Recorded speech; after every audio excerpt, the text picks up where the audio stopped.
¿Fuiste tú, abuelo? Ante la pregunta de la niña de aspecto humilde que había aparecido en el tanatorio, el rostro de Javier de la Vega, el millonario presidente del Grupo de la Vega, se endureció como el mármol. El aire se le escapó de los pulmones. Al mirar a los ojos de la pequeña, su mente, normalmente un torbellino de estrategias y cifras, se quedó completamente en blanco.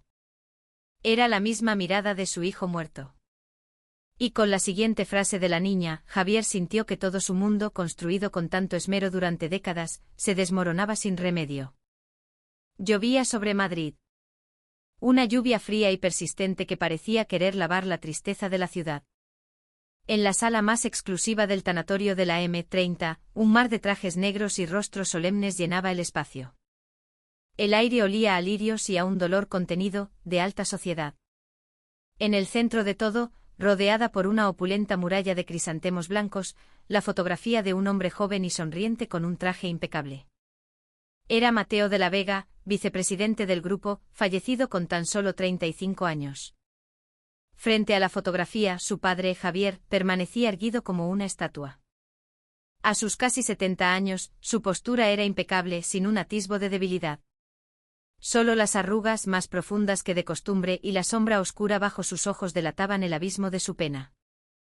A su lado, su nuera Isabel recibía el pésame con la expresión vacía de una muñeca de porcelana. Los invitados desfilaban en una procesión silenciosa y perfectamente orquestada. Magnates del IBEX 35, altos cargos del gobierno, directores de los principales periódicos del país. Todos inclinaban la cabeza ante el presidente. Mi más sentido pésame, don Javier. Hemos perdido a un hombre de un talento incalculable. Javier apenas asentía, un gesto mínimo, casi imperceptible. Su mirada estaba anclada en la sonrisa congelada de su hijo. No podía dejar de recordar la última vez que lo vio con vida. La llamada del hospital, la carrera frenética por los pasillos blancos y asépticos, encontrar a Mateo ya inconsciente, conectado a un laberinto de tubos. El momento en que el médico negó con la cabeza, susurrando la hora del fallecimiento. La impotencia de sostener la mano de su hijo mientras se enfriaba, sin poder hacer absolutamente nada. En un rincón discreto de la sala, un grupo de periodistas preparaba sus cámaras, susurrando entre ellos. Un accidente de tráfico tan repentino es una verdadera tragedia. Dicen que fue en la autopista por la lluvia. ¿Por qué iría con tanto exceso de velocidad ese día? Parece que el vicepresidente tenía prisa por llegar a algún sitio. Fue en ese preciso instante cuando la pesada puerta de madera de la sala se abrió con un leve crujido. Al principio, nadie le prestó atención. Sería otro invitado más llegando a presentar sus respetos. Sin embargo, cuando la figura que entró por el resquicio se hizo visible, el primer periodista en darse cuenta contuvo la respiración. Era una niña, de no más de 9 años. Llevaba un sencillo vestido de color azul marino, raído por el uso. Estaba empapado por la lluvia, y de su pelo, recogido en una coleta pulcra, goteaba agua sobre el suelo de mármol. En sus pequeñas manos apretaba con fuerza un único crisantemo blanco. Poco a poco, los asistentes comenzaron a fijarse en ella. Un murmullo se extendió por la sala. ¿Quién es esa niña? ¿Dónde están sus padres? Pero la pequeña parecía completamente ajena a las miradas y los cuchicheos. Caminaba con lentitud, como si en aquella vasta y lujosa sala solo existieran ella y la fotografía del difunto. Sus pasos eran pequeños y lentos, pero había en su andar una extraña y solemne determinación. El secretario personal de Javier reaccionó con rapidez. Se interpuso en el camino de la niña, con un gesto que pretendía ser cortés pero firme. Pequeña, este no es un lugar para niños. ¿Dónde están tu papá y tu mamá? La niña levantó la vista hacia él. Sus ojos eran tan claros y tristes que el secretario se quedó sin palabras por un instante. He venido sola, respondió con una vocecita apenas audible. Luego esquivó al hombre y continuó su avance hacia el retrato, paso a paso, como atraída por un imán invisible. Ahora, todas las miradas del tanatorio estaban clavadas en ella. Los periodistas con sus cámaras, los empresarios, los políticos, todos contenían la respiración, observando la escena. ¿Quién era esa niña para entrar con tanta seguridad en el corazón de la tragedia de los de la Vega? Finalmente llegó frente a la fotografía. Levantó la cabeza para mirar el rostro sonriente de Mateo, y una lágrima silenciosa rodó por su mejilla. Con mano temblorosa, colocó el crisantemo sobre el atril de madera. Y entonces, con una voz baja pero nítida que resonó en el silencio expectante, dijo: «Papá, ya estoy aquí». Aquellas dos palabras hicieron temblar los cimientos de la sala. El tiempo pareció detenerse. Nadie se movía, nadie hablaba. Solo se miraban unos a otros con incredulidad. Los primeros en romper el silencio fueron los murmullos de los invitados. ¿El vicepresidente tenía una hija? Entonces, ¿qué pinta Isabel Montero en todo esto? Los periodistas, por puro instinto, levantaron sus cámaras. Aquello era la exclusiva del año. La heredera secreta de una de las mayores fortunas de España. Isabel, al oírlo, se llevó una mano a la boca, con una expresión de absoluto espanto y negación. El rostro de Javier de la Vega también se había convertido en una máscara de piedra. Él, que jamás había vacilado ante ninguna crisis, que había capeado tormentas financieras y escándalos políticos sin pestañear, mostraba por primera vez una grieta de pánico en su armadura.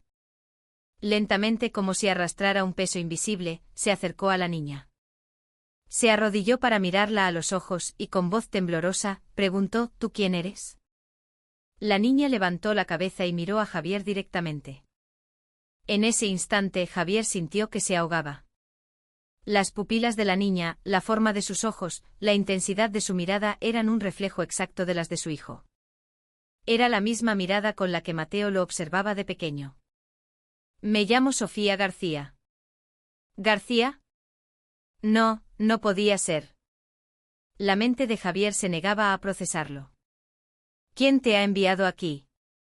Sofía negó con la cabeza. «Nadie me ha enviado. He venido sola». De repente la niña fijó su mirada en él y preguntó con una voz de una pureza y una franqueza demoledoras: «¿Fuiste tú, abuelo? ¿Tú te opusiste a que mis padres estuvieran juntos?». La pregunta se clavó en el pecho de Javier como un puñal de hielo. Palideció, y sus labios comenzaron a temblar. ¿Qué sabía esa niña? ¿Quién le había contado esa historia? Fue entonces cuando Sofía se llevó una mano a los ojos para secarse una lágrima. Al hacerlo, una pulsera de plata brilló en su delgada muñeca. Era pequeña y delicada, pero tenía algo grabado. Un periodista con buen ojo y un teleobjetivo potente disparó el obturador en ese preciso instante. El flash iluminó la escena, capturando el momento para la posteridad. La lente de alta definición de la cámara recogió con nitidez la inscripción de la pulsera. 3 nombres grabados uno junto al otro: Elena, Mateo, Sofía. Los ojos de Javier se abrieron de par en par. Elena. Al ver ese nombre, los recuerdos de hace 10 años lo asaltaron como un huracán. La joven huérfana, la mujer sin apellido ni fortuna que, según él, iba a arruinar el futuro de su hijo. La mujer a la que había humillado, a la que le había arrojado un sobre con dinero para que desapareciera. Su nombre estaba allí. Elena, murmuró Javier, casi para sí mismo. Fue un susurro, pero en el silencio sepulcral del tanatorio, todos lo oyeron. La sala se convirtió en un hervidero. ¿Quién es Elena? ¿La amante secreta del vicepresidente? Los flashes de las cámaras estallaban como una tormenta eléctrica. Los periodistas se empujaban, buscando el mejor ángulo. Ya no era solo una exclusiva, era el escándalo del siglo. La saga de los de la Vega, una heredera secreta, un amor prohibido, todo saliendo a la luz en el funeral del protagonista. Javier seguía paralizado, mirando a Sofía, todavía conmocionado. Ahora que se fijaba bien, no había duda. La niña era el vivo retrato de Mateo. La forma de los ojos, la nariz, la línea de los labios y, sobre todo, esa aura de bondad y serenidad que irradiaba, idéntica a la de su hijo. Extendió una mano temblorosa para tocar el hombro de la niña, pero se detuvo a medio camino. ¿Tenía derecho a hacerlo? Recordó con una claridad dolorosa lo que había hecho 10 años atrás. La crueldad de sus actos, la frialdad de sus palabras. Y ahora comprendía el precio: su hijo había vivido una vida de infelicidad, y se había ido para siempre. Sofía volvió a mirar la fotografía de su padre y susurró: «Te he echado de menos, papá». Las cámaras seguían disparando y los murmullos crecían a su alrededor, pero Javier ya no oía nada. Solo existía esa pequeña niña frente a él, su nieta, cuya existencia había ignorado por completo. Isabel no pudo soportarlo más. Cubriéndose la boca para ahogar un sollozo, salió corriendo de la sala, con las lágrimas surcando su maquillaje perfecto. El secretario de Javier se acercó de nuevo. «Señor presidente, deberíamos llevar a la niña a un lugar más». Pero Javier lo detuvo con un gesto. Volvió a mirar a Sofía. «Tú eres de verdad la hija de Ma». No pudo terminar la frase. Sofía extendió su pequeña mano y tomó la de Javier. La niña debió de sentir el temblor en la piel fría del anciano. «No llores, abuelo». Aquel consuelo tan puro e inesperado hizo que los ojos de Javier se enrojecieran. Él, que en toda su vida jamás había derramado una lágrima en público, sintió por primera vez que el dique de su autocontrol se resquebrajaba. Mientras los flashes seguían estallando a su alrededor como relámpagos, una solitaria lágrima se deslizó por la mejilla de Javier de la Vega. Y entonces todo se volvió borroso. El tiempo pareció retroceder, llevándolo 10 años atrás, a un invierno en Madrid. Al momento en que todo había comenzado. 10 años antes, en un barrio cercano a la ciudad universitaria de Madrid. Aquel día también nevaba. Copos grandes y perezosos cubrían las calles con un manto blanco. Mateo, que entonces tenía 25 años, caminaba sin rumbo. Estaba agotado por el trabajo en la empresa. Días interminables que empezaban al amanecer y terminaban de madrugada, en un esfuerzo constante por cumplir las expectativas de su padre. Otra vez hasta las tantas, le había preguntado un amigo por teléfono. Mateo solo pudo esbozar una sonrisa amarga. «Lo siento. Hablamos otro día». Al colgar, se sintió aún más vacío.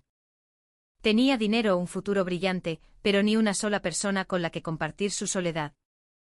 Fue entonces cuando sus ojos se posaron en una pequeña librería. «El árbol de invierno», decía el cálido letrero de madera. Entró sin pensarlo. El interior era acogedor y olía a papel viejo y a café.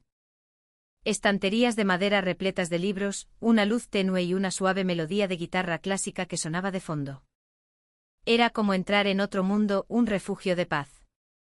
Detrás del mostrador, una joven estaba sentada, absorta en la lectura de un libro. Llevaba el pelo largo recogido a un lado, y no pareció darse cuenta de que había entrado un cliente. Vestía un jersey de color beige que le daba un aire cómodo y cercano, y su expresión concentrada era de una seriedad cautivadora. Mateo se quedó observándola un instante. Sintió una atracción inexplicable. No era llamativa ni especialmente bella según los cánones de su mundo, pero la atmósfera de calma que la rodeaba le transmitía una profunda serenidad. «Disculpe», dijo Mateo en voz baja. La joven levantó la cabeza sobresaltada.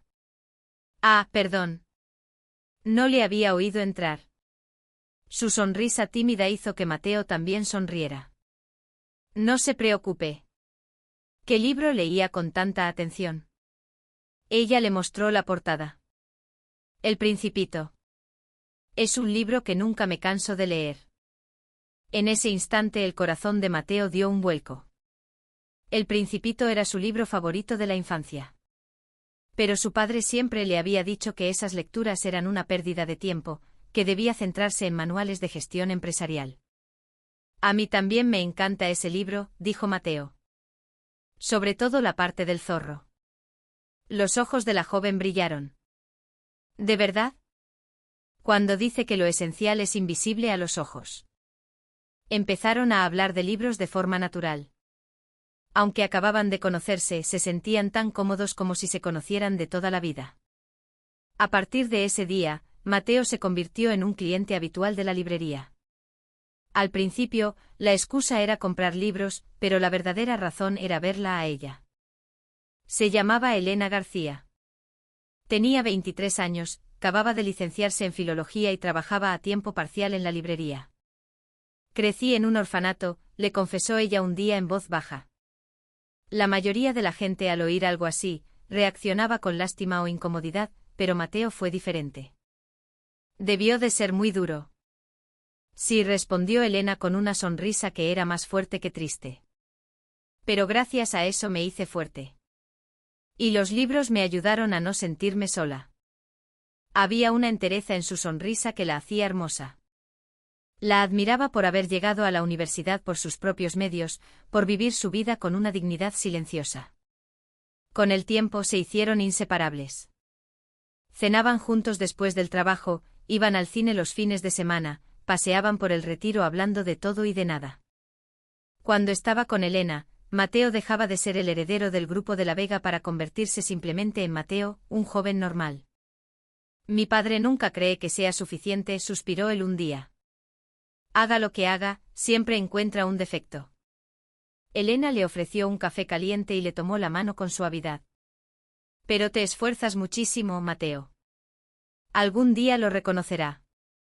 Cumplir con las expectativas de los padres es importante, pero también lo es vivir para uno mismo. Elena era su único refugio. Pero la felicidad duró poco. Un día, el secretario de su padre lo fue a buscar. El señor presidente desea verle. Al entrar en el despacho, Mateo se encontró con la mirada gélida de su padre. Sobre la caoba de la mesa de Javier había varias fotografías. Eran fotos de él y Elena juntos. ¿Quién es esta mujer?, preguntó Javier con una voz que cortaba como el hielo. Es la persona con la que estoy saliendo. ¿Saliendo? Eres el heredero de esta familia. No puedes salir con cualquiera. Mateo apretó los puños. No es cualquiera. Elena es una buena persona. Buena persona. Una mujer sin padres ni apellido. Javier le arrojó un dossier sobre la mesa. Contenía toda la vida de Elena, criada en un orfanato, un préstamo universitario, un piso de alquiler en un barrio humilde. Para Javier, eso era todo lo que necesitaba saber. ¿Has pensado en cómo afectará a la reputación de la empresa que te vean con una mujer así? ¿Qué importa todo eso si la quiero?, replicó Mateo. La mirada de Javier se volvió aún más fría. El amor, ese sentimentalismo, es para los débiles. Tú eres el heredero de un imperio de miles de millones.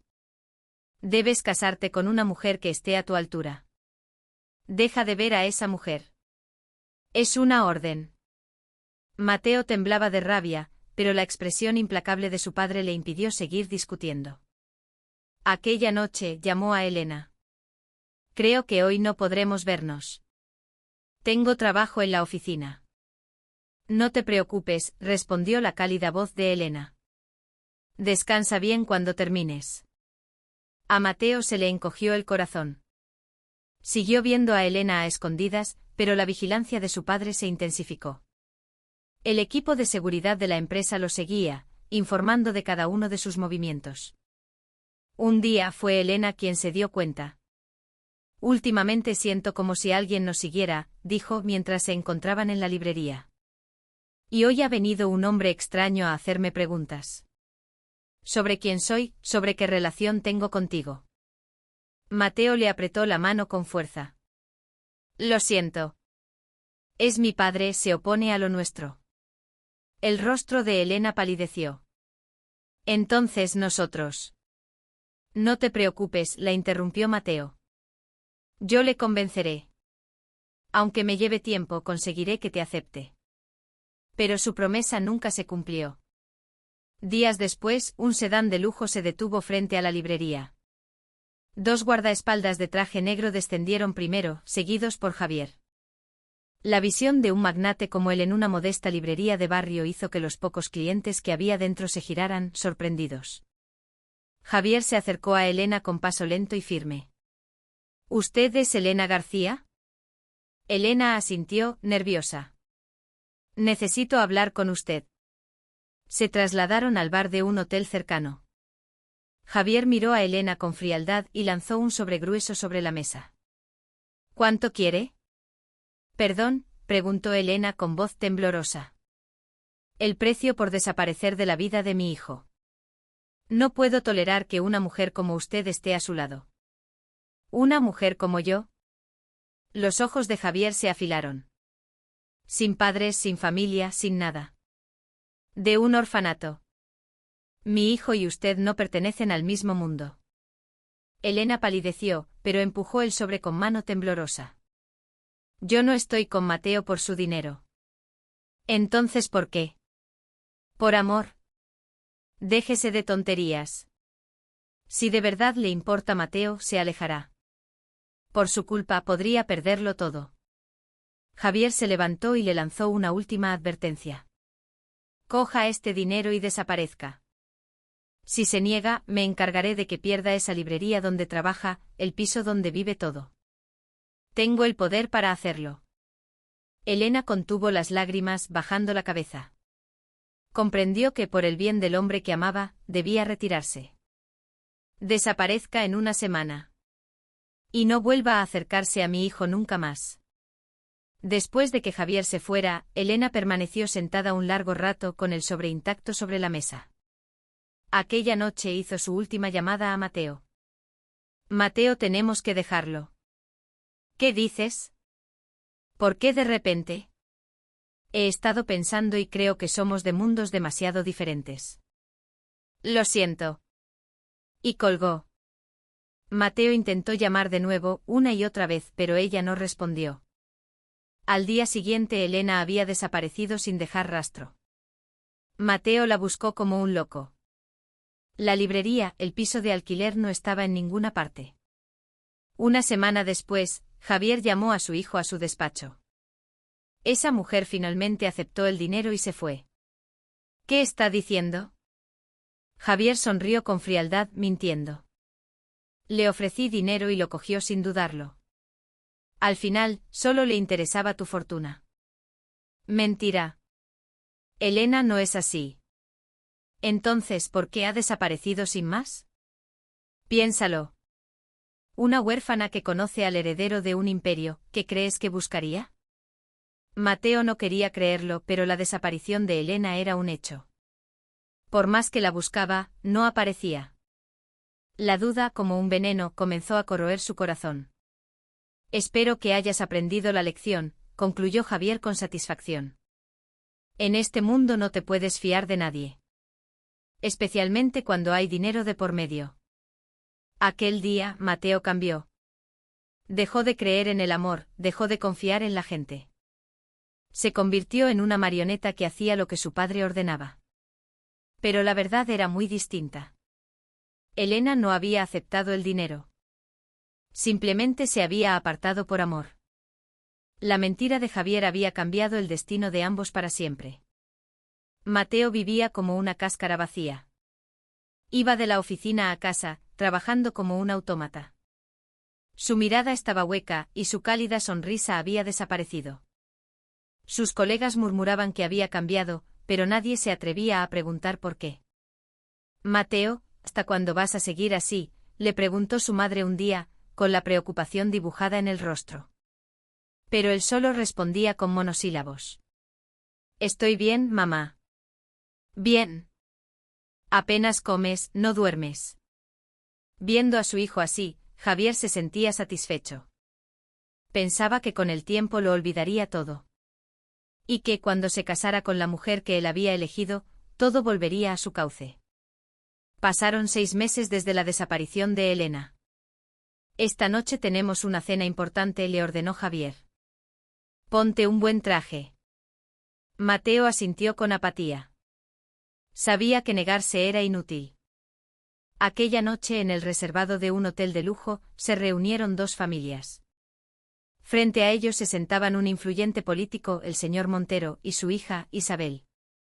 Isabel Montero era una mujer educada en las mejores universidades, una auténtica élite. Vestida con un elegante traje negro, era hermosa y sofisticada. Nuestra Isabel será una nuera perfecta para la familia de la Vega, dijo su padre con orgullo. Javier respondió con una sonrisa de satisfacción. Y nuestro Mateo será un marido excelente. Mientras los 2 padres negociaban el matrimonio de sus hijos, Isabel observaba discretamente al hombre que tenía enfrente. Atractivo, de buena familia, con una carrera brillante. Sobre el papel, era el marido perfecto. Una pequeña chispa de esperanza se encendió en ella. Pero Mateo ni siquiera la miró. Tenía la vista perdida en el vacío. Tras la cena, salieron al jardín del hotel. Un silencio incómodo se instaló entre ellos. Yo tampoco quería venir, dijo Isabel, rompiendo el hielo. Yo tampoco, respondió Mateo con una media sonrisa amarga. Si esto le incomoda, puedo hablar con mi padre, ofreció Isabel con cautela. En realidad, sentía curiosidad por ese hombre, pero su frialdad la hería, y prefirió dar un paso atrás. ¿Había otra persona?, preguntó con delicadeza. Mateo se detuvo un instante. El rostro de Elena apareció en su mente, pero negó con la cabeza. No. No había nadie. Era mentira, pero ya no quería pensar en ella. Se obligaba a creer que era una mujer que lo había abandonado por dinero. Los preparativos de la boda avanzaron a toda velocidad. La prensa la llamó la boda del siglo, y el mundo empresarial celebró la unión de las dos poderosas familias. Pero Mateo se sentía cada vez más vacío. El día de la boda, Isabel estaba radiante con su vestido de novia. Mateo con su smoking parecía el novio perfecto, pero su corazón era un desierto. Pueden entrar los novios. Con la música nupcial de fondo caminaron hacia el altar. Los aplausos de los invitados resonaban en la iglesia, pero Mateo no oía nada. Era un autómata. Durante la ceremonia, recordó la boda que había soñado con Elena, una pequeña iglesia, solo con los más cercanos. Había imaginado que Elena, incluso con un sencillo vestido blanco, sería la novia más hermosa del mundo. ¿Promete amarla y respetarla?, preguntó el sacerdote. Sí, prometo, respondió Mateo mecánicamente. No era un juramento, solo una respuesta. Después de la boda, se mudaron a un lujoso ático en el barrio de Salamanca. Una casa enorme, muebles de diseño, todo era perfecto, pero carecía de calidez. Vivían bajo el mismo techo, pero dormían en habitaciones separadas como extraños. Era lo que Mateo había querido. A pesar de todo, Isabel se esforzó por ser la esposa perfecta.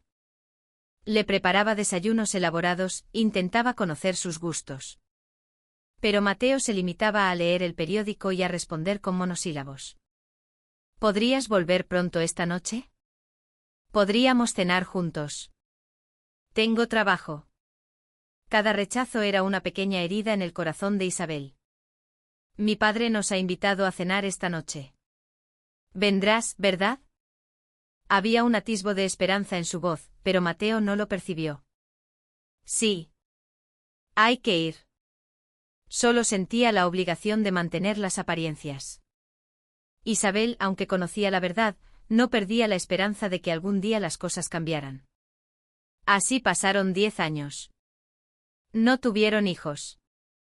Para tener hijos primero hay que ser un matrimonio, y ellos nunca lo fueron de verdad. Con el tiempo Isabel se cansó. Al principio, luchó por ganarse el corazón de su marido, pero solo recibió indiferencia. ¿Tendrá otra mujer? ¿Por qué nunca me abraza? En medio de una soledad infinita, también ella empezó a cerrar su corazón. Mateo se volvió aún más insensible. De cara al público eran la pareja perfecta del mundo empresarial, pero en la intimidad, sus vidas estaban vacías como las de dos muñecos. Un día de primavera, el secretario de Mateo le informó: «Señor vicepresidente, tiene programada una visita a la fábrica de Toledo». Mateo asintió. Era un viaje de negocios rutinario. Pero nadie sabía que ese viaje lo cambiaría todo. De camino a Toledo en el tren, Mateo miraba por la ventanilla. El paisaje primaveral se deslizaba ante sus ojos, pero él no veía nada. Era solo otro día más que había que superar. Tras la visita a la fábrica se disponía a regresar. De camino a la estación, el coche se detuvo de repente. ¿Qué ocurre? Lo siento, señor. Hay un accidente más adelante, el tráfico está parado. Frustrado, Mateo se bajó del coche.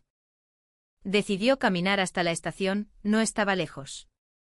En la plaza frente a la estación había un pequeño mercado. El ambiente provinciano y sencillo era agradable. Puestos de fruta, de dulces, de artesanía. Mateo caminaba sin rumbo entre ellos. Y entonces la oyó. Gracias, vuelva pronto. Una voz familiar detuvo sus pasos. Con un nudo en el estómago giró la cabeza. Frente a una pequeña frutería, había una mujer. Vestía de forma sencilla, con un delantal. Llevaba el pelo recogido en una coleta y le estaba entregando una bolsa de fruta a un cliente. Era Elena. El nombre se le escapó de los labios en un susurro. Habían pasado 10 años, pero la reconoció al instante. Estaba un poco más delgada, sus manos eran más ásperas, pero su mirada limpia no había cambiado. Elena también lo vio. Sus manos se detuvieron a medio camino, y sus ojos se abrieron de par en par.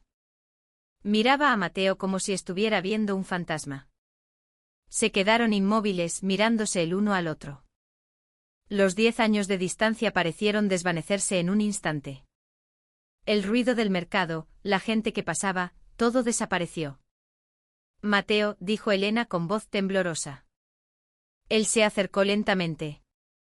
No podía creerlo. La mujer que supuestamente lo había abandonado por dinero, la mujer que creía que lo había traicionado, estaba allí, vendiendo fruta en un mercado de pueblo. ¿De verdad eres tú, Elena? Al estar cerca, tuvo la certeza. Era ella, sin duda. ¿Pero por qué estaba allí? ¿Por qué vivía así? En ese momento una voz infantil se oyó desde el interior de la tienda. Mamá, ¿me ayudas con esto? Una niña pequeña apareció cargando con dificultad una caja de fruta. La mirada de Mateo se clavó en ella. Y sintió que se le cortaba la respiración.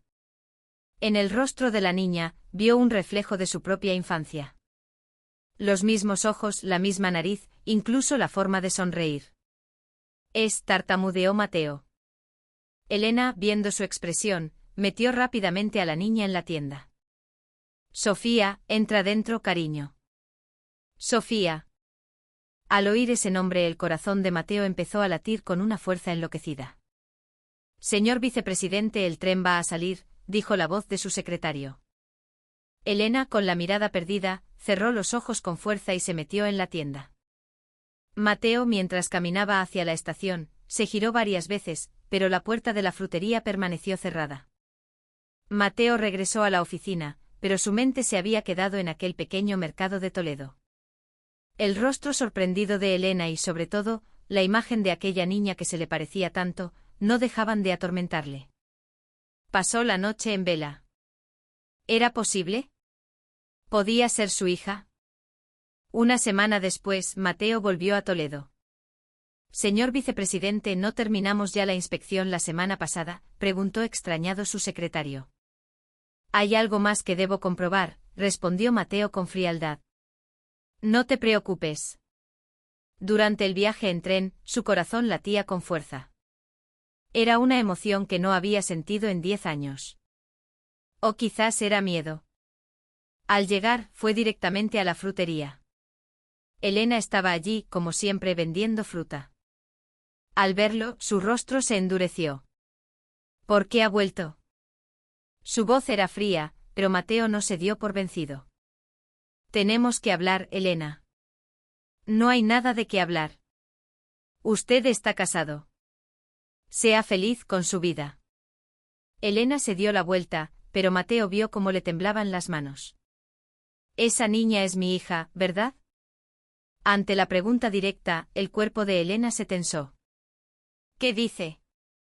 No puede ser. No mientas. Es idéntica a mí. Elena se mordió el labio. Quería negarlo, pero Sofía se parecía tanto a su padre que era imposible ocultarlo. En ese momento Sofía salió de la tienda. Mamá, este señor ha vuelto. Ya lo vi la semana pasada. La voz clara de la niña fue como un puñal para Mateo. Su propia hija lo llamaba señor. Hola. ¿Cómo te llamas?, preguntó Mateo, arrodillándose para ponerse a su altura. Me llamo Sofía García.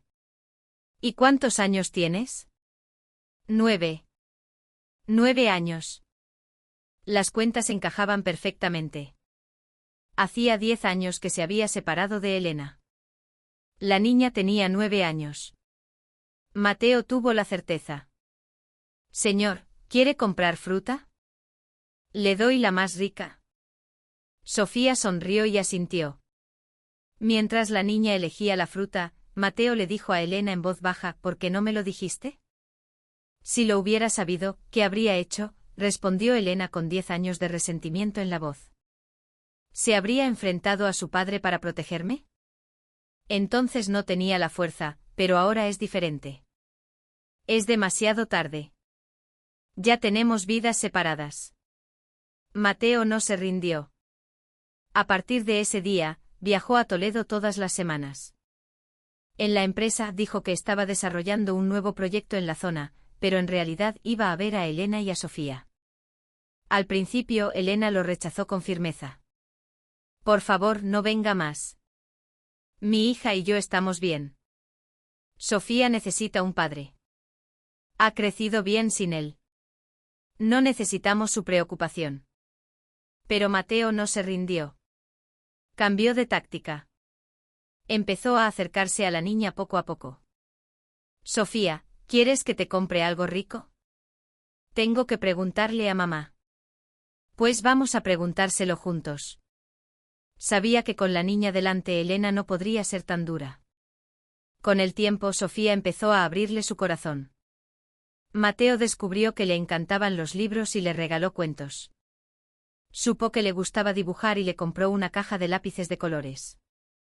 Señor, ¿por qué es tan bueno con nosotras?, le preguntó Sofía un día con inocencia. Porque me gusta Sofía. ¿De verdad? ¿Yo también le gusto? A Mateo le entraron ganas de llorar. Claro que me gustas. Eres mi hija. Pero no pudo decirlo. Una tarde de primavera, Mateo le estaba enseñando a Sofía a montar en bicicleta. La risa de la niña mientras pedaleaba era el sonido más hermoso del mundo. Señor, ya puedo sola. Cuidado, despacio. De repente Sofía dijo: Señor, si tuviera un papá, sería así. Mateo sintió que se ahogaba. Desvió la mirada y respondió a duras penas: Sí, supongo que sí. Yo no conozco a mi papá. Mamá dice que está en el cielo. A Mateo se le partió el corazón. Soy yo, tu padre. Estoy aquí delante de ti. Pero no podía decirlo y se sentía miserable. Elena observaba la escena desde lejos. Ver a Sofía tan feliz hacía que su corazón se tambaleara. ¿De verdad necesitaba la niña un padre? ¿Pero no era ya demasiado tarde? A medida que pasaban más tiempo juntos, empezaban a parecer una familia de verdad. Iban juntos al mercado, paseaban por el parque, cenaban en pequeños restaurantes. Para Mateo, eran los momentos más felices de su vida. Mateo, esto no está bien, le dijo Elena una noche, después de que Sofía se durmiera. Si Sofía se encariña contigo, ¿qué haremos? Al final, tendrás que volver a tu vida. ¿Y si no vuelvo? ¿Qué dices? Tienes una esposa. Mateo negó con la cabeza. Eso no es un matrimonio. Es solo un contrato. Pero legalmente es tu mujer. Ante la firmeza de Elena, Mateo no supo qué responder. Mientras tanto, en el ático de Madrid, Isabel estaba cada vez más inquieta. Le parecía extraño que su marido viajara tanto a la misma provincia. Además, algo en él había cambiado. Parecía más feliz. Secretario, ¿podría decirme a dónde viaja mi marido últimamente?, preguntó con cautela. Pero el secretario se mostró evasivo. Señora, esa información. De acuerdo. Ya encontraré otra manera. Isabel acabó contratando a un detective privado. Al principio, lo hizo por el miedo de que su marido tuviera una amante. Un marido que en 10 años nunca la había abrazado de verdad. 2 semanas después, el detective le entregó un informe. El señor vicepresidente se reúne regularmente con una mujer y una niña en un mercado de Toledo. Las manos de Isabel temblaron. El informe incluía fotografías. Fotos de Mateo riendo con una mujer y una niña pequeña. ¿Quién es esta mujer? Se llama Elena García. Es madre soltera y regenta una frutería. ¿Y la niña? 9 años. Se llama Sofía García. Sofía García. Que usara ese apellido y, sobre todo, la expresión de felicidad de su marido en las fotos. Isabel lo entendió todo. Aquella noche esperó a su marido en el salón. Cuando Mateo llegó a casa, Isabel estaba sentada en el sofá, bebiendo una copa de vino. Has llegado tarde. Últimamente viajas mucho a Toledo. El rostro de Mateo se tensó. ¿Es por trabajo? Ah, sí. ¿Esa frutería también es parte del trabajo? Isabel lanzó el informe del detective sobre la mesa. Las fotos se desparramaron.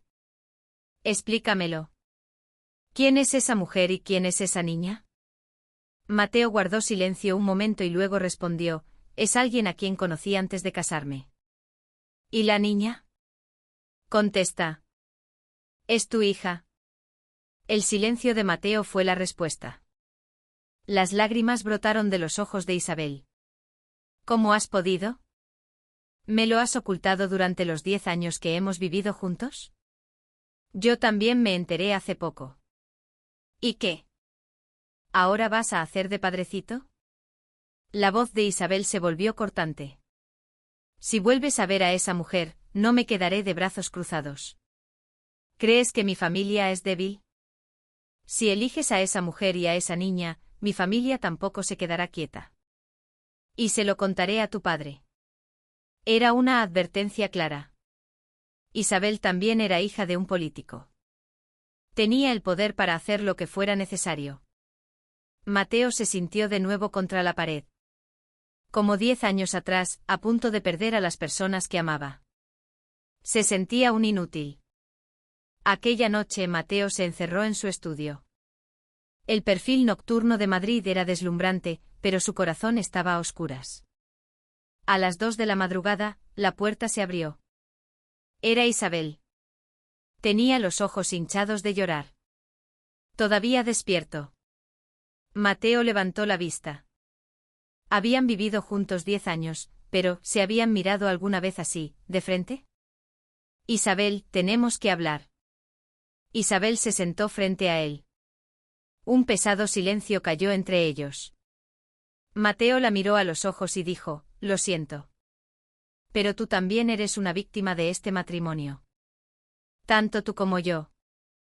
Al oír esas palabras, Isabel rompió a llorar por primera vez delante de su marido. ¿Víctima?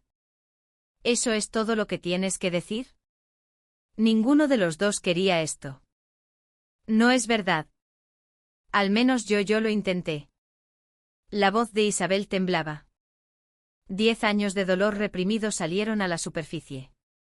¿Alguna vez me viste como a una mujer? Mateo no respondió. El silencio era elocuente. Contéstame. ¿Me has querido alguna vez? Mateo bajó la cabeza. No podía mentir. Nunca. Nunca he olvidado a esa mujer. Al oírlo, Isabel salió del estudio llorando. Sus pasos se alejaron por el pasillo. Mateo se quedó sentado, aturdido. Había herido a Isabel, y no era capaz de proteger a Elena y a Sofía. Todo era culpa suya. Los días siguientes el ambiente en la casa fue gélido. Isabel evitaba a Mateo, y vivían como dos extraños bajo el mismo techo. Pero la decisión de Mateo ya estaba tomada. Quería, al menos, ser un padre para Sofía.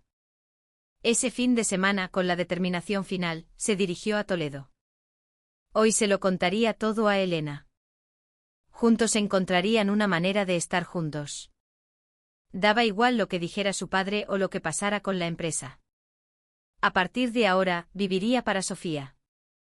En el tren, sacó una pequeña caja que había preparado. Dentro había una pulsera de plata. La había encargado a un joyero unos días antes. Era del tamaño de la muñeca de una niña, pero el diseño era exquisito.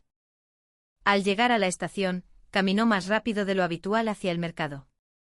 Tenía prisa. Quería que Sofía lo llamara papá lo antes posible. Vio la frutería de Elena.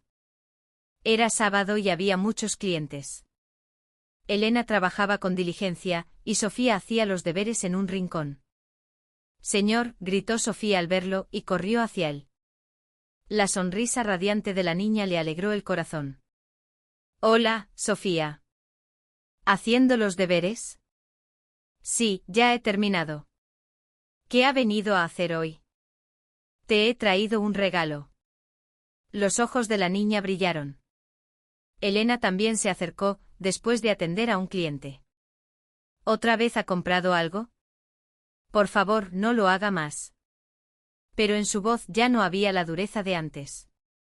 Había calidez. Mateo se arrodilló frente a Sofía y abrió la caja con cuidado. Sofía, esto es para los tres. La pulsera de plata brilló a la luz. En el interior, había unas palabras grabadas. ¿Qué pone?, preguntó la niña. Léelo tú. Sofía cogió la pulsera y leyó lentamente: Elena, Mateo, Sofía. Eso es. El nombre de mamá, mi nombre y tu nombre. Los ojos de Elena se enrojecieron. Entendió perfectamente la intención de Mateo al encargar esa pulsera. Son nuestros tres nombres. No lo olvides nunca, dijo Mateo mientras le ponía la pulsera en la delgada muñeca. Significa que estaremos juntos para siempre. Sofía miraba la pulsera, encantada. ¡Qué bonita! Mamá, ¿puedo llevarla siempre? Elena asintió conteniendo las lágrimas. Al atardecer, cuando Sofía ya estaba en casa, Mateo y Elena hablaron a solas. Voy a divorciarme de Isabel. Y quiero vivir contigo y con Sofía. Aunque sea tarde, quiero ser un buen padre. Elena negó con la cabeza. No puede ser. Su padre no lo permitirá. Será como la otra vez. Esta vez es diferente. Ya no soy un niño. Puedo protegeros. Mateo le tomó la mano. Dame otra oportunidad. Esta vez no te dejaré escapar. Elena dudó. La herida de hacía 10 años aún no había cicatrizado. Solo por Sofía dame un poco más de tiempo. Mateo asintió. De acuerdo. Esperaré. Volveré la semana que viene. Piénsalo para entonces. Elena observó cómo se alejaba su espalda. Su corazón latía con fuerza. ¿Sería posible, esta vez, ser feliz? Pero nadie sabía que esa sería la última vez. El sábado siguiente, como siempre, Mateo se dirigió a Toledo. El tren estaba completo, así que decidió conducir. Hoy era un día especial. Iba a pedirle a Elena que se casara con él. En el asiento del copiloto había una caja con un anillo, y en el asiento trasero, regalos para Sofía. Empezó a llover. Al principio era una llovizna fina, pero pronto se convirtió en un diluvio. Mateo redujo la velocidad, pero apenas veía la carretera. De repente el coche de delante frenó en seco. Mateo pisó el freno con fuerza, pero el coche patinó sobre el asfalto mojado y perdió el control. Un chirrido espantoso, un impacto brutal, y todo se detuvo. «Abuelo». La clara voz de Sofía devolvió a Javier a la realidad. Seguía arrodillado en el tanatorio, y frente a él estaba su nieta con la pulsera de plata. Los recuerdos de los últimos 10 años habían pasado ante sus ojos como un relámpago. Los tres nombres grabados en la pulsera eran ahora dolorosamente claros: Elena, Mateo, Sofía. Todo encajaba. Su hijo había amado a esa mujer hasta el final, y habían tenido una hija. Y él iba a verlas cuando los ojos de Javier se llenaron de lágrimas. Todo era culpa suya. Si 10 años atrás no los hubiera separado con su dinero y su poder, su hijo seguiría vivo. En ese instante el tanatorio se convirtió en un caos. ¿Quién es esa niña, señor presidente? Díganos algo, por favor. Los periodistas se abalanzaron sobre él con sus micrófonos y cámaras. Los flashes estallaban sin cesar. La niña, asustada, se dio la vuelta. Su pequeño rostro reflejaba más tristeza que miedo. Era demasiada atención para una niña de 9 años, pero Sofía se mantuvo serena. Niña, espera. ¿Quién es tu madre? Los periodistas intentaron rodearla, pero los guardias de seguridad se interpusieron. Sofía, asustada, empezó a correr hacia la salida. Al verla, Javier se levantó instintivamente.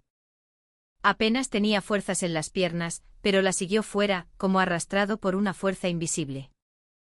Los periodistas intentaron seguirlo, pero los guardias se lo impidieron. El aire de la noche era frío. La lluvia seguía cayendo. Javier miró a su alrededor, jadeando. ¿A dónde había ido Sofía? Entonces la vio. Un poco más lejos de la entrada, bajo una farola, había una mujer. Estaba de pie bajo la lluvia, sin paraguas. Vestía un sencillo traje negro y miraba hacia el tanatorio con las manos entrelazadas. Su rostro estaba mojado, no se sabía si por la lluvia o por las lágrimas. Sofía corrió hacia ella. Mamá. Al ver a la niña abrazarse a la mujer, Javier se detuvo en seco. Era ella. Era Elena García, la mujer a la que había humillado con un sobre de dinero 10 años atrás. El primer y único amor de su hijo. El tiempo había pasado, pero Javier la reconoció al instante. Estaba más delgada, y el rostro mostraba las huellas del sufrimiento, pero sus ojos claros no habían cambiado. O quizás sí. Parecían más fuertes, como si los años de criar a una hija sola la hubieran endurecido. Elena también vio a Javier. Sus miradas se cruzaron en la noche lluviosa, a través de 10 años de silencio y dolor. Los labios de Javier temblaron. Entonces esta niña es de verdad. No pudo terminar. Ya sabía que era su nieta, pero confirmarlo era otro golpe. Elena, en lugar de responder, inclinó la cabeza, y las lágrimas que había contenido durante 10 años comenzaron a brotar. Lágrimas por el hijo que había parido sola, por las noches en vela consolando a una niña que preguntaba por su padre, y ahora, lágrimas frente al tanatorio del hombre al que había amado. Mamá, ¿por qué lloras?, preguntó Sofía, preocupada. No es nada, cariño. Es por la lluvia, dijo Elena, acariciando la cabeza de la niña con una sonrisa forzada. Javier se acercó paso a paso. Le temblaban las piernas. De cerca, el rostro de Elena mostraba las marcas de una vida difícil. Las manos ásperas, el rostro demacrado. Pero la mirada con la que observaba a su hija era de una ternura infinita. ¿Por qué? ¿Por qué no me dijiste nada?, preguntó Javier con voz rota. Si lo hubiera sabido, ¿qué habría cambiado?, respondió Elena con una voz tranquila, sin ira ni reproche, solo el cansancio de quien ha luchado demasiado. Usted tampoco nos habría aceptado entonces. Solo habría hecho a la niña más infeliz. Javier no pudo rebatirlo. Tenía razón. 10 años atrás, él habría hecho exactamente eso. Pero Mateo tenía derecho a saberlo. Era su padre. Al oír eso, Elena volvió a llorar. Lo sabía. Nos encontramos por casualidad hace unos meses. Desde entonces venía a vernos todas las semanas. Se había encariñado mucho con la niña. El corazón de Javier se desgarró. ¿Cuán feliz y cuán atormentado habría estado su hijo en esos últimos meses? Así que por eso iba a Toledo cada semana. Sí. Ayer también tenía que venir, la voz de Elena se quebró en un sollozo. Javier se arrodilló. El orgullo del presidente del Grupo de la Vega ya no importaba. Extendió una mano temblorosa y tomó la pequeña mano de Sofía. Lo siento. El abuelo lo siente mucho. Sofía lo miró sin entender. ¿Por qué lo sientes? ¿Por qué te opusiste a mamá? La pregunta inocente lo dejó sin respuesta. ¿Cómo explicarle que por su arrogancia y sus prejuicios, ella había crecido sin padre, y que ahora nunca podría conocerlo? La lluvia arreciaba. Los tres, abuelo, madre e hija, conectados por primera vez por el dolor, permanecían bajo la tormenta. Entre, señor. Se va a resfriar, dijo Elena en voz baja. Nosotras ya nos vamos. No os vayáis, exclamó Javier con desesperación. No puedo dejaros ir. Es mi nieta. Es la hija de Mateo. Elena sonrió con tristeza. Ahora dice que es su nieta. Hace 10 años, dijo que gente como nosotras no encajaba en su familia. Cada palabra era una puñalada. Lo siento. De verdad que lo siento. Por primera vez en su vida, Javier de la Vega pedía perdón con sinceridad. Pero era una disculpa que llegaba demasiado tarde. No necesito su perdón. Solo. Elena miró a Sofía. Le había dicho a esta niña que su padre estaba en el cielo. Y ahora, de verdad, se ha hecho realidad. A lo lejos se oía el murmullo de los periodistas. Pronto los encontrarían. Elena tomó la mano de Sofía y se dio la vuelta. Esperad, suplicó Javier, pero Elena no se detuvo. Sus siluetas se desvanecieron en la lluvia. Javier se quedó arrodillado en el asfalto, un largo rato.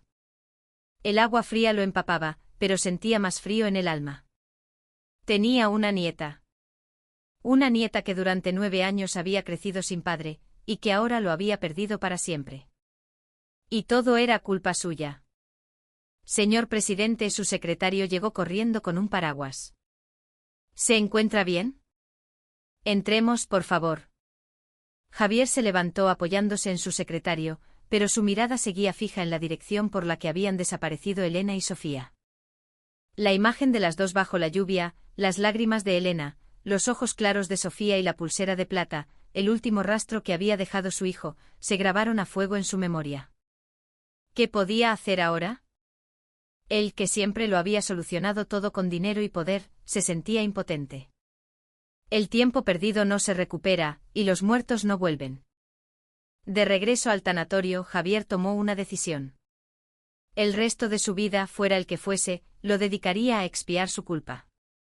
Por Elena, por Sofía y por el hijo que se había ido demasiado pronto. A la mañana siguiente todos los periódicos de España abrían con el mismo titular: escándalo en la familia de la Vega, la hija secreta del vicepresidente. La foto de Sofía en el tanatorio ocupaba la portada, con un recuadro que ampliaba la imagen de la pulsera de plata. Las acciones del Grupo de la Vega se desplomaron en la apertura de la bolsa. Javier observaba las noticias desde su estudio. En una noche todo se había venido abajo. El honor de su familia, la reputación de su empresa. Pero extrañamente no sentía nada. Solo un vacío inmenso. El teléfono no paraba de sonar, pero no respondía a ninguna llamada. Los consejeros pedían una reunión de urgencia, los accionistas exigían una explicación, pero a él ya no le importaba. ¿Qué pérdida podía ser mayor que la de un hijo? Por la tarde recibió una visita inesperada. Era su nuera, Isabel. Vestida de luto, su rostro era una máscara de serenidad. No había ira ni dolor, solo la expresión de alguien que lo ha superado todo. Siéntate, hija. Habrás pasado unos días muy duros. Durante 10 años, corrigió Isabel con calma, nunca fui su esposa. Al principio lo intenté ser una buena esposa, ser amada. Pero en el corazón de Mateo siempre estuvo esa otra mujer. Javier no pudo decir nada. ¿Usted lo sabía? ¿Sabía que sus viajes a Toledo eran para verla a ella y a la niña? Me enteré en el tanatorio. Isabel sonrió con amargura. Yo lo sabía desde hace unas semanas. Contraté a un detective. Y le advertí. Le dije que parara. Pero no lo hizo. Al contrario, iba más a menudo. El día del accidente seguro que iba a verlas. Javier bajó la cabeza. ¿Cuán desesperado estaría su hijo? Isabel sacó unos papeles de su bolso. El matrimonio de conveniencia para su beneficio termina aquí. Nuestra familia retira toda la inversión en el grupo. Era la ruina. La financiación de la familia Montero era crucial para la empresa. Pero Javier no intentó detenerla. No tenía derecho. Lo siento. Tú también has sido una víctima. No quiero oír más esa palabra, dijo Isabel, levantándose. Ahora voy a buscar mi propia vida. Se detuvo en la puerta y se giró. Esa niña no tiene la culpa de nada. Por favor, asegúrese de que no sufra. Cuando Isabel se fue, Javier sintió que todo se derrumbaba a su alrededor. ¿Pero qué importaba ya? Su hijo no iba a volver. Aquella noche subió a la habitación de Mateo. Todo estaba como él lo había dejado. Abrió un cajón de su escritorio. En el fondo encontró docenas de cartas, arrugadas y dobladas, pero guardadas con esmero. Todas iban dirigidas a la misma persona, para Elena. Abrió una con mano temblorosa. La tinta estaba desvaída. Elena, te echo de menos. Hoy también he pasado el día pensando en ti. Espero que estés bien, donde quiera que estés. No me olvides hasta que te encuentre. La fecha era de hacía 10 años. Abrió otra. Hoy mi padre me ha obligado a ir a una cena para conocer a una chica. Era guapa, pero no eras tú. Lo siento. Intento olvidarte, pero no puedo. Y otra más. Me he casado. Como quería mi padre. Pero solo pienso en ti. Soy un cobarde. Lo siento. Las cartas continuaban, un diario de 10 años de dolor. Leyéndolas, Javier lloraba desconsoladamente. Por primera vez en su vida, el gran Javier de la Vega sollozaba como un niño, abrazado a las cartas de su hijo muerto. Había destrozado el amor de su hijo, arruinado la vida de una mujer, y le había robado un padre a una niña inocente. Y al final, había perdido a su propio hijo. Por proteger su dinero y su honor, había perdido lo más valioso. Tomó una decisión. Haría lo que su hijo había intentado hacer. Encontraría a Elena y a Sofía y les pediría perdón de rodillas. Sería su única forma de expiación. Días después se convocó una rueda de prensa que sacudió al país. Javier subió al estrado. Había envejecido años en pocos días. Primero quiero pedir disculpas a todo el país por el escándalo que hemos causado, dijo, inclinándose profundamente. Hoy, anuncio que dejo la presidencia del grupo. La empresa pasará a ser dirigida por un equipo de profesionales. No habrá sucesor. Mi hijo ha fallecido, y ya no hay razón para mantener una empresa familiar. Hizo una pausa. Y anuncio también que todo mi patrimonio personal será donado a la sociedad. El auditorio estalló. Crearé una fundación para ayudar a las madres solteras y a sus hijos. Para que puedan criar a sus hijos sin discriminación y con felicidad. Miró directamente a las cámaras, como si hablara con alguien al otro lado de la pantalla. El resto de mi vida la dedicaré a la hija de mi hijo y a la mujer que él amó. El daño que hice es irreparable, pero viviré para expiar mi culpa, pidiendo perdón a todos aquellos a los que herí.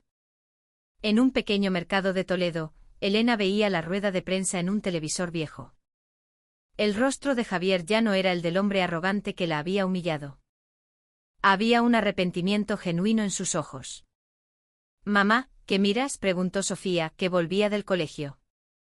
«Ah, ese es el abuelo, ¿verdad?», dijo la niña, antes de que Elena pudiera apagar la tele. Cuando la niña entró, Elena volvió a encenderla. Comprendió que la fundación era la forma que tenía Javier de pedir perdón. Un perdón sincero para ella, para Sofía y para todas las mujeres como ella. Pero no podía aceptarlo. La herida era demasiado profunda. «Mamá, ¿lloras otra vez?», preguntó Sofía, acercándose y secándole las lágrimas con su manita. «Es por papá, ¿verdad?». Elena asintió. «El abuelo también parecía triste», dijo la niña con una sabiduría impropia de su edad. «Él también ha perdido a papá, como nosotras». Las palabras inocentes de su hija hicieron que Elena llorara de nuevo. Quizás algún día, aunque no pudieran perdonar, podrían recordar a Mateo juntos. Pero ese día todavía estaba muy lejos. Una semana después, un coche negro se detuvo frente a la frutería. Javier descendió, más demacrado que nunca. «He venido a hablar en persona», dijo. «Quiero expiar mi culpa. Déjame responsabilizarme de ti y de Sofía. Déjame cuidar de ella, al menos hasta que crezca». El corazón de Elena se ablandó, pero no podía ceder. No hay razón para que lo haga. No es una obligación, es una expiación, dijo Javier, y sus ojos se enrojecieron. Justo en ese momento Sofía salió corriendo de la tienda. Abuelo. Al ver a Javier, sonrió con alegría. Esa sonrisa pura desgarró el alma del anciano. Abuelo, ¿vas a aceptar ya a mamá?, preguntó la niña. Javier se arrodilló ensuciando su caro traje en el suelo del mercado. Sí. Y siento mucho no haberlo hecho hace 10 años. Ahora esperaré a que tu madre me perdone. Sofía tomó la mano arrugada de su abuelo. Entonces yo esperaré contigo. Para que no esperes solo. Una lágrima cayó del ojo de Javier. Elena, al ver la escena, se dio la vuelta para ocultar sus propias lágrimas. El muro de hielo que rodeaba su corazón comenzaba a derretirse. Con el tiempo susurró. No terminó la frase, pero Javier entendió que no era un rechazo. Gracias, dijo él, y por primera vez en mucho tiempo, su espalda parecía menos cargada. El tiempo pasó. Javier empezó a visitar la tienda cada semana. Al principio, solo observaba desde lejos. Si veía a Elena cargar una caja pesada, se acercaba a ayudar. Le compraba cuadernos a Sofía. Apenas hablaban. Solo estaba allí, presente. Poco a poco, Elena se acostumbró a su presencia. Un día, en la reunión de padres del colegio de Sofía, Javier preguntó si podía acompañarla. Elena dudó, pero asintió. A un abuelo si le dejarán entrar. La profesora se sorprendió al ver a aquel anciano tan educado y silencioso junto a la madre. Sofía es una niña maravillosa, dijo la profesora. Y por primera vez Javier sonrió de verdad. Las estaciones cambiaron. Llegó el otoño. Sofía crecía y la expresión de Elena se suavizó. Una tarde Sofía le entregó a su abuelo un dibujo. En él había 4 personas, mamá, papá, Sofía y el abuelo. Todos sonreían bajo un arco iris. Javier cogió el dibujo con sumo cuidado. Lo miró un largo rato y susurró, Mateo, lo siento. He llegado tarde. Pero te prometo que cuidaré de ella. Cuidaré de lo que tú más querías. Las lágrimas rodaron por sus mejillas. Sofía lo abrazó con fuerza. El sol del atardecer los bañaba a los 3 con una luz anaranjada y cálida. El tiempo que se había detenido comenzaba a fluir de nuevo. No era una familia perfecta, pero estaban juntos. Y eso por ahora era suficiente. El perdón no llegó de golpe, pero cada día,